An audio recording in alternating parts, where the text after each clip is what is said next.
Buen día, jóvenes. Tengan ustedes un buen día y un recibimiento en este inicio del año escolar 2021. En primer lugar, mis felicitaciones a que han venido con ánimos a demostrar que tienen interés por superarse, por ser un profesional, por aumentar sus conocimientos, sobre todo jóvenes. Pero para ello hay que empezar bien, hay que empezar con ánimo para que usted todo le pueda salir bien. Y parte de ello es la responsabilidad. Y la responsabilidad se inicia con la puntualidad. Esta semana vamos a resaltar en todos los cursos el valor de la puntualidad. Ser puntual les va a dar a ustedes un hecho de responsabilidad. Le va a marcar a ustedes así como un título de ser responsable, ser puntual. Y qué importante es cuando a un estudiante le dicen, él es bien puntual, él es bien responsable. Eso le va a ayudar mucho y no solamente en el estudio, no solamente en la parte familiar, sino en la parte social, cuando entren a un trabajo, cuando entren ustedes a la universidad, vengan a hacer proyectos, tengan que reunirse en sus compañeros, en grupos, van a tener siempre eso. Él es puntual, ella es puntual. Eso es lo importante. Hay que crearnos ese hábito de puntualidad. Bien, jóvenes, vamos a dar la bienvenida entonces a ustedes y alumnos de cuarto de secundaria. Vamos a iniciar en la parte de conocimientos, haciéndole recordar que en el curso que vamos a llevar con ustedes hay que aclarar algunos puntos. Por ejemplo, cuando hablamos del curso en sí, el curso de geografía. El curso de geografía, así lo tomamos ahora, también tengan en cuenta que en el curso de geografía, según el Ministerio de Educación, se plantea cómo gestiona responsablemente el espacio y el ambiente. Es lo que dice el Ministerio de Educación. Y eso se pega más al prospecto y al temario que da la Universidad de San Marcos. Es decir, tomar la geografía de una forma responsable y gestionar así responsablemente el ambiente, en este caso el espacio en el cual nos desarrollamos. Ya no es una geografía solamente descriptiva para ver cuántos ríos tenemos, cuántos picos, cuántos volcanes, no. Es ver de qué manera esta geografía, este medio ambiente, hay que con responsabilidad estudiarlo y ver de qué manera podemos actuar con este paisaje, con este medio ambiente, para mejorar, mejorar nuestra interrelación con el sistema. Bien, entonces eso con respecto al curso de geografía. Recuerden ustedes, el tema del día de hoy va a ser la ciencia geográfica. Justamente, ¿por qué llamamos ciencia geográfica? Para los que recién son nuevos, ya saben, mi nombre es Carlos Sánchez de Perú y ustedes pueden ya de aquí en adelante vamos a estar comunicados de forma directa para reforzar algunos temas, algunos conceptos. Para los que ya han estado anteriormente en clases conmigo, saben que lo importante es la comparación. Comparen mis clases, mis datos con otras instituciones, con el Ministerio de Educación, con los puntos que hice para que saquen ustedes conclusiones adecuadas. Eso es lo importante. Bien, jóvenes, entonces vamos a empezar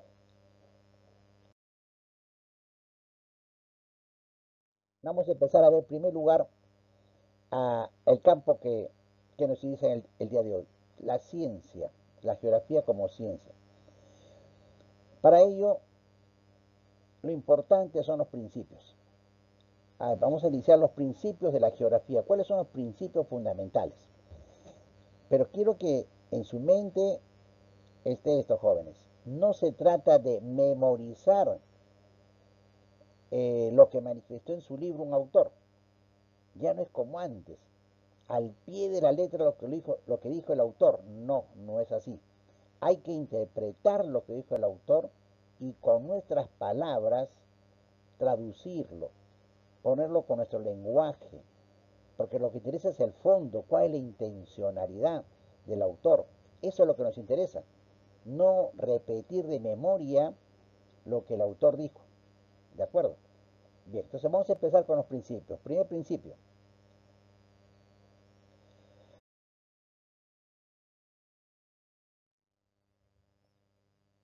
A ver, vamos a empezar con el principio geográfico de causalidad. El principio de causalidad. ¿A qué se refiere cuando hablamos de un principio de causalidad? Según el autor nos manifestaba, ese nos decía permite, así nos decía él, permite, eh, por ejemplo, identificar el porqué de la ocurrencia de un hecho o fenómeno geográfico. Eso es lo que nos dice en su lenguaje, en su libro, en este caso el autor. Y hablando de autor, ¿se acuerdan quién fue? ¿Se acuerdan quién es el autor? A ver, está. Miren, ¿ustedes recuerdan a él? Ya. Para que no lo recuerden, es Alexander von Humboldt. Les había dado esa cita de lo que él manifiesta en su libro. Pero leyendo su libro, en sus tesis, en el fondo, ¿qué es lo que quiere darnos a entender? Que el principio de causalidad es que todos, cuando estudiamos un hecho o fenómeno, tenemos que preguntarnos cuál es el origen, cuál es la causa, qué lo originó. Y no estudiar así nomás el título y para adelante, no. ¿Por qué? Ejemplo, si voy a estudiar las nubes, yo no voy a decir, las nubes es una formación gaseosa y que tiene clasificación y clasificación de nubes. No, no, no. No estaría hablando de una forma científica. Si voy a tratar de hablar de las nubes, tendría que decir, en primer lugar, por qué se originan. Recuerden bien esa palabrita, ¿por qué? ¿Cuál es la causa? ¿Por qué existen nubes? Tenemos que estudiar la evaporación de las aguas de los mares. ¿Y por qué se da esa evaporación de las aguas de los mares? ¿Por qué se evaporan los mares? Por la radiación solar. Entonces, ahí voy buscando la causa, ¿de acuerdo? La causa de esa nube. ¿Cuál fue el origen? ¿De acuerdo? Entonces, por ese motivo, cuando algo se debe estudiar la causa, un río, ¿y qué lo originó el río? ¿De dónde se origina? Por eso algunos también llaman el método del origen, ¿no? O sea, la causalidad puede decir también método de origen, ponen la origen y explicación, le dicen algunos, origen y explicación de algo. Claro, porque necesitamos saber qué motivó a ese fenómeno, cuál fue la causa. Entonces, cuando ustedes, cualquier fenómeno geográfico, cualquier hecho, mire, joven, si quieren verlo como ciencia, tienen que preguntarse ¿y por qué? ¿De acuerdo? ¿Por qué se hizo esto? ¿Cuál fue la causa? A eso es lo que estamos llamando el principio geográfico de causalidad de don Alexander von Humboldt. ¿De acuerdo? Eso que quede claro en nosotros. Bien, aparte del otro principio.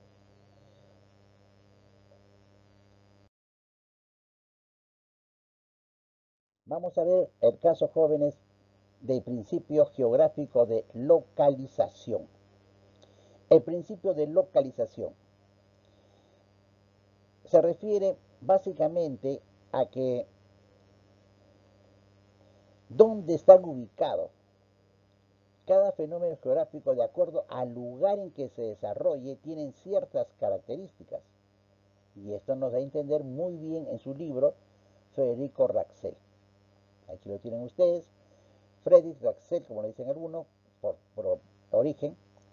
Eh, Él nos plantea algo bien sencillo en su libro, así por lo menciona acá. Él dice, el principio de localización permite ubicar el lugar exacto de un hecho o fenómeno geográfico, tomando en cuenta algunos aspectos especiales. Se refiere pues a la longitud, la latitud, la altitud, ¿no? Bien. Nosotros tenemos que interpretarlo esto de la siguiente manera. Él nos da a entender que cuando estudiamos un fenómeno, depende mucho del lugar en que se desarrolle. Si hablé antes de nubes, una cosa son las nubes en la costa, localizadas en la costa, otras son las nubes que hay en la parte de la altitud, o sea, en la selva, la sierra, y otra cosa es las nubes que están en la selva o la parte amazónica. Por el lugar en que están ubicadas, sus características son diferentes. Las nubes que están en la costa son muy livianas, si llueve, llovizna, nada más. En, la, en las alturas tenemos nubes que están más consolidadas. Hay llueve hasta granizo, hay nevada, como se dice, granizo, hay la granizada. En el sector amazónico, eh, la selva alta, por ejemplo, son nubes caudalosas, gran precipitación. hay fuertes precipitaciones de lluvia, ven ustedes, diferentes por la localidad. Quiere decir que cada fenómeno geográfico va a tener ciertas características de acuerdo al lugar en que se desarrolla. ¿De acuerdo? Entonces, ese principio tenemos que tener en cuenta. Hablamos de un río, los ríos de la costa son diferentes pues, a los ríos que están en el lago Titicaca, diferente a los ríos que están en el Amazonas, hasta en los mismos elementos. Acá en la costa tenemos, en Camaná, por ejemplo, río de la costa, tenemos los camarones. No me han encontrado ustedes camarones en el río Suches, del lago Titicaca, ahí hay truchas. ¿De acuerdo? En el río Amazonas, ahí está el zúngaro, el paiche, entonces son diferentes, ven ustedes, todo tiene que ver por el lugar. En los lugares indica mucho, entonces por eso un fenómeno se estudia de acuerdo al lugar. Hay lluvias, yo tengo que preguntar así, ¿y dónde están las lluvias? ¿En qué lugar? Ah, ya, entonces ven ustedes, la localización es importante para determinar algo. Ese es un principio fundamental. Entonces lo que nos va a entender en este caso don Federico Russell. ¿Ustedes recuerdan así? Principio de localización con Russell. ¿De acuerdo? A ver, siguiente.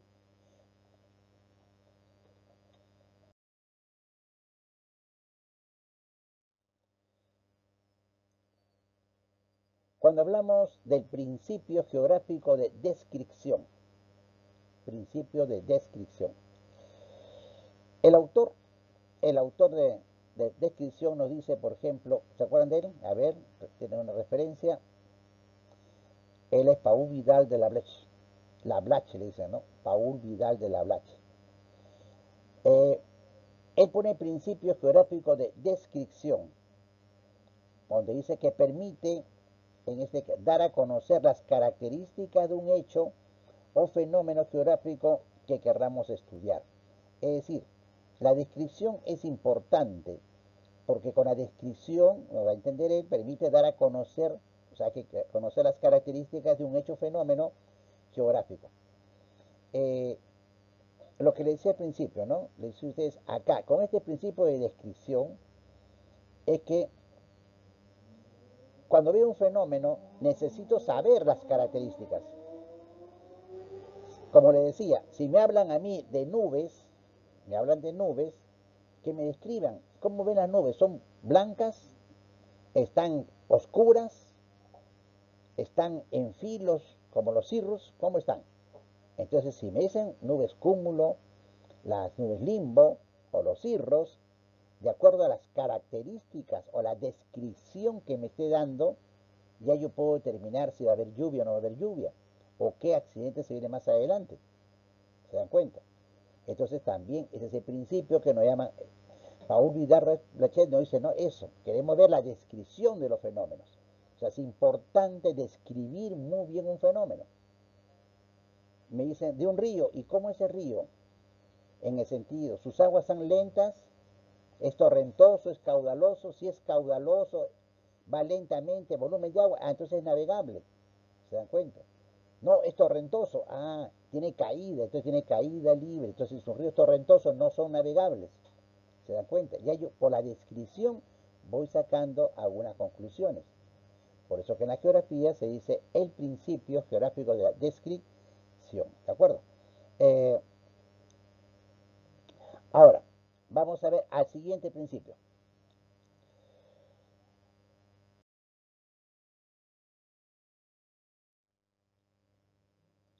Nos vamos a encontrar con el principio geográfico de actividad.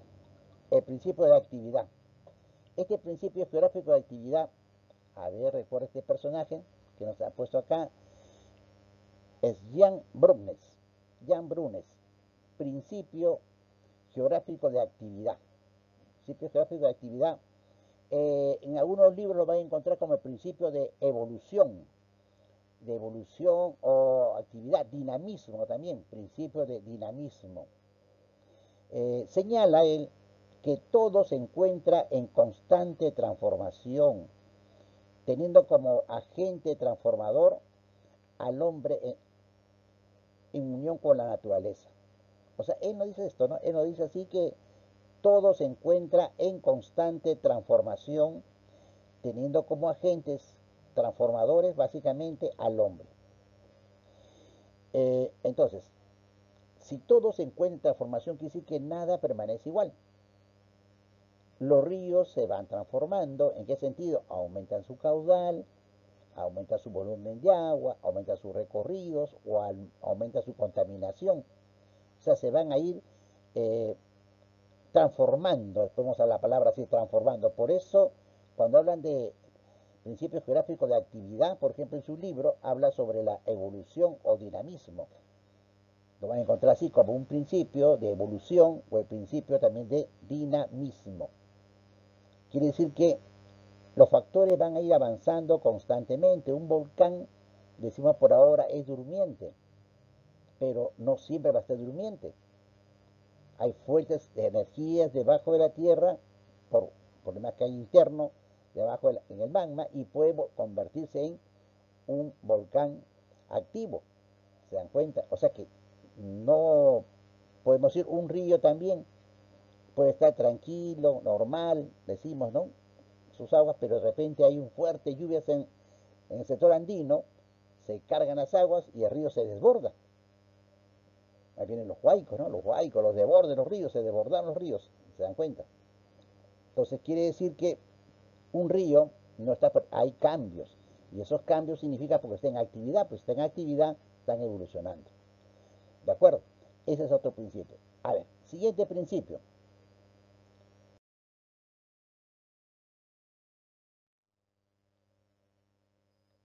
El principio geográfico de comparación.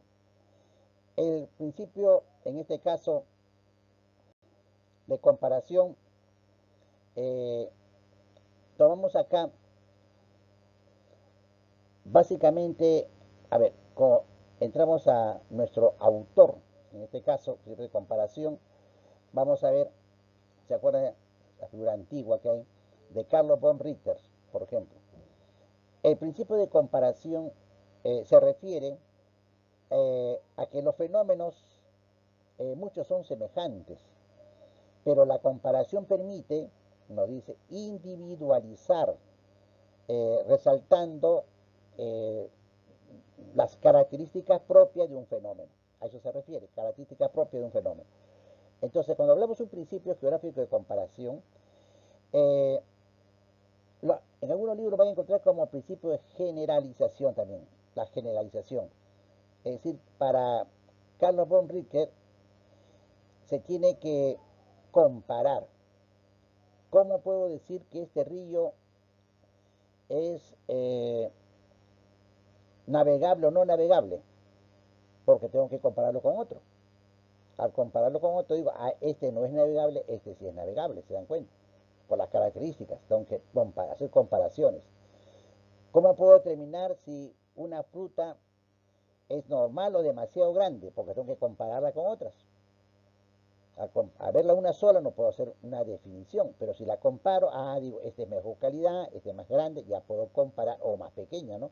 Ya puedo comparar. Entonces, es un principio que se debe usar, principio geográfico de comparación.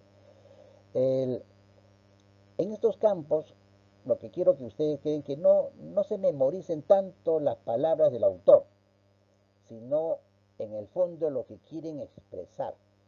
Estos 6 principios que quieren expresar, cada uno a su manera, cómo interpretar de la mejor forma los fenómenos geográficos. A eso se refiere.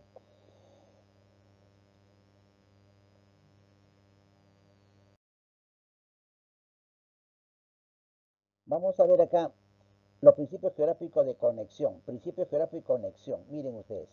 El principio geográfico de conexión se refiere en este caso a lo siguiente.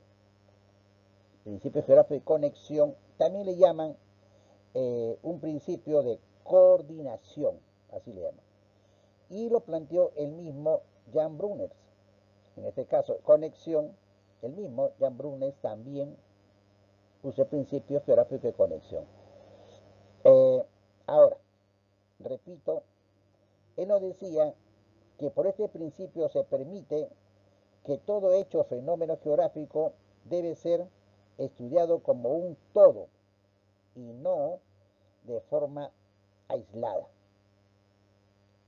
A ver, quiere decir que un fenómeno geográfico no lo puedo analizar así, unilateralmente se puede decir. No se puede ser unilateral, sino tiene que ser multilateralmente, interconectado con los demás. Es decir, por eso es conexión, pero conectado con los demás fenómenos. A ver, para que expliquen, por ejemplo, si me dice para estudiar una nube, aparte de ver la causalidad, la localización donde se encuentra la nube, y aparte de sus características que hemos visto por principios, también nos interesa interconectarnos. Es decir, ¿tiene algo que ver las nubes con la fuerza de gravedad? Sí, porque si no fuera por la fuerza de gravedad, las nubes se elevarían más, ¿no? No se siguen elevando porque hay una fuerza de atracción, una fuerza de gravedad. Las nubes tienen que ver algo con los vientos. Claro, los vientos alisios son los, por ejemplo, arrastran, empujan, llamemos así, a las nubes. Entonces tiene que ver las nubes influenciado por los vientos. No se puede estar aislado. ¿Tendrá algo que ver las nubes con los rayos solares? También, porque los rayos solares permiten que cambie de estado. Ahí vienen las lluvias, ¿no? Entonces ven ustedes, y así, relacionar este fenómeno con otros, interconectarlos. Un análisis multi, eso es lo que se llamamos en la universidad, llamamos análisis multilateral. Pero acá hablamos en principios geográficos de conexión. ¿De acuerdo, jóvenes?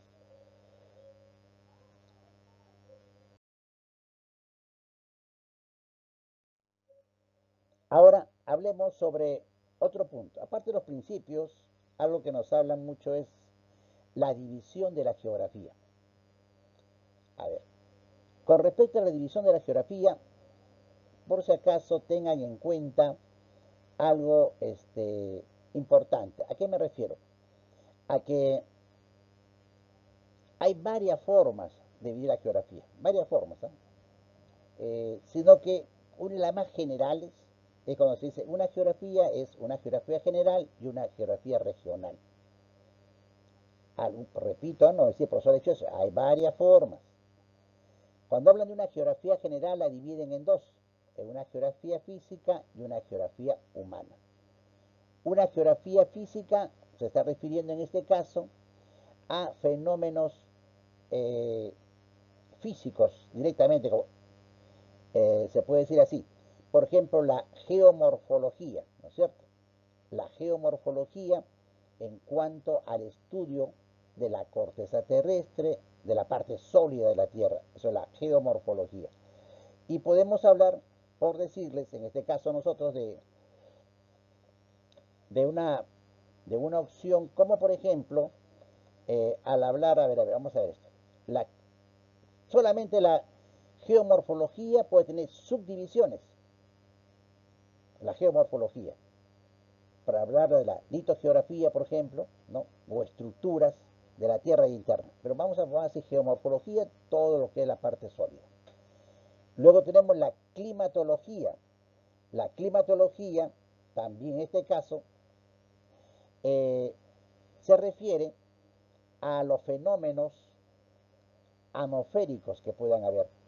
En el caso de la climatología, por ejemplo, una climatología analítica, una climatología sinóptica, una climatología, por ejemplo, eh, digamos la topoclimatología, que así se conoce como la climatología en un lugar específico, es topoclimatología. La climatología urbana, por ejemplo, ¿no? Como es un sector urbano. eh, la, agro, la agroclimatología, por ejemplo. O sea, es decir, la climatología también se puede dividir en varios. Así como la geomorfología, la climatología también se va a dividir en varios aspectos. Luego, cuando hablamos de hidrografía, aquí hay que diferenciar entre lo que es la hidrografía y la hidrología. Eso he visto que siempre se confunden esos términos. Algunos comparan igual, no. Acá como está la hidrografía, recuerden, hidrografía eh, estudia toda la masa de agua de la Tierra, prestando especial atención sobre todo en las características, llamémosle geométricas, características espaciales. Pues tenemos la por ejemplo, morfometría y la hidrografía. hidrografía marina. Pero hablamos geométricamente en espacio. Ahí habrá toda la hidrografía. En espacio que ocupan extensiones, superficies, que podemos hablar de la parte de la hidrografía. En cambio, la hidrología se dedica al estudio de la distribución espacial, temporal, de las propiedades de las aguas. Eso es diferente. La hidrología es la distribución, en este caso, espacial, podemos decir espacial, temporalmente, ¿no? Que presentan las aguas con diversas propiedades, en este caso. Ahí hay una interrelación, hablamos de la hidrología, la interrelación cómo se va cambiando la parte atmosférica a la parte el ciclo hidrológico, ¿no es cierto? Ahí se refiere a la hidrología. Pero ahí también tenemos que a esto se le puede aumentar por ejemplo, la geocriología. Así, miren ustedes, poquito acá las preguntas que han venido anteriormente, la geocriología es una rama que estudia la acción de la escarcha por ejemplo, y el suelo congelado, la escarcha, el suelo congelado, eso es la geocriología. Los escarchas, los suelos así congelados, ¿no? Eso es También hay la geografía, en este caso litoral. La geografía litoral es la que estudia los contornos, los perfiles entre lo que vamos a poner la playa, ¿no? La playa, solamente los contornos en la playa y toda la erosión que hace las aguas marinas a el contorno de la tierra, o sea, al litoral. Solamente se dedica a ese estudio, la geografía litoral. Existe, por ejemplo, cuando se estudia el suelo, así el suelo, su formación, clasificación, la morfología, cómo se hicieron esas concavaciones, van a encontrar ustedes como la pedología. La pedología es la que estudia, en este caso, la parte, todo lo que concierne pues al origen de los suelos, pero en cuanto a su formación, la morfología interna, la taxonomía, se puede decir así, de las partes de la Tierra. Eso es la podología. Ahora, cuando se habla de la biogeografía, en la biogeografía ahí hay otros elementos. Por ejemplo, la fitogeografía, que es la flora, pero se encarga de la ubicación nada más, ¿eh? Ubicación, dónde está ubicada la flora, las plantas, ¿no? Y la zoogeografía, en el caso de los animales, la ubicación. Eso es lo que concierne a la biogeografía. Luego tenemos la geografía humana. En la geografía humana, ahí va a haber varios campos diferentes, jóvenes. En la geografía humana, ahí sí, a veces, en forma total, se ha subdividido de acuerdo a particulares. Por ejemplo, mire, vamos a ver por los ejemplos. Aquí, la geografía poblacional. Cuando hablamos de geografía poblacional, puede ser una geografía urbana en las ciudades, sectores urbanos, y una geografía rural que se refiere al campo, al que no es urbano, sector agrícola, por ejemplo. Hay una geografía económica. Dentro de la geografía económica está la ingeniería de transporte, la geografía industrial, ¿no? La geografía, por ejemplo, turística, está dentro de la geografía económica. Tenemos la geografía política, en cuanto se habla no de partidos políticos, sino la geografía política en cuanto a la división de los estados, en el caso de Perú, de los departamentos en núcleos como departamentos, provincias, distritos, o sea, una división administrativa. Eso es la geografía política. Cuando hablamos de la geografía histórica, es cuando se tiene como referencia todo lo que viene a ser la parte, se puede decir, de origen de los departamentos origen de los pueblos, ¿no? Que geográficamente, ¿no? Dónde se han ubicado, dónde se han desarrollado, fueron agricultores, fueron ganaderos, fueron horticultores, ya eso también parte de la geografía histórica. Ahora, en lo que hay discusión es con respecto a la geografía regional. Para algunos no hay una geografía regional, porque es toda la geografía, siempre se estudia lo mínimo. Pero unos autores dicen, no, si hay una geografía regional, que solamente es aplicar todos los conceptos que hemos estudiado, pero en una sola región. Entonces, a eso se refiere la geografía regional. Y ahí, como les digo, hay varios puntos. Solamente les voy a terminar leyendo dos autores para que vean ustedes. Por ejemplo, Robert Dixon dice, la geografía es fundamentalmente la ciencia regional de la superficie terrestre. Eso es lo que nos dice. Y Manuel de Terán nos dice, la primacía de la geografía regional no es discutible en la situación actual de la ciencia geográfica. La geografía moderna es fundamentalmente una geografía regional, como en la antigüedad fue la corología y la chorografía. Entonces, ven ustedes, lo toman así de la geografía regional como que es parte de todo. Al principio hablamos geografía general, geografía regional. En otras palabras, jóvenes, así. Si yo hablo de hidrografía, una cosa es hidrografía de todo el Perú a nivel mundial. Y otra cosa es la hidrografía de solamente Lima. Entonces, cuando yo estudiaba solamente la hidrografía de Lima, me estaba refiriendo a una geografía regional. Y si yo hablaba de hidrografía de todo el Perú y de todo el mundo, hidrografía mundial. ¿Se dan cuenta? O hidrografía general. A eso es lo que llama la general y la regional. Pero algunos dicen, no, todo es una sola, ¿no? Pero queda en el prospecto todavía esas diferencias. ¿De acuerdo? Bien, con esta parte le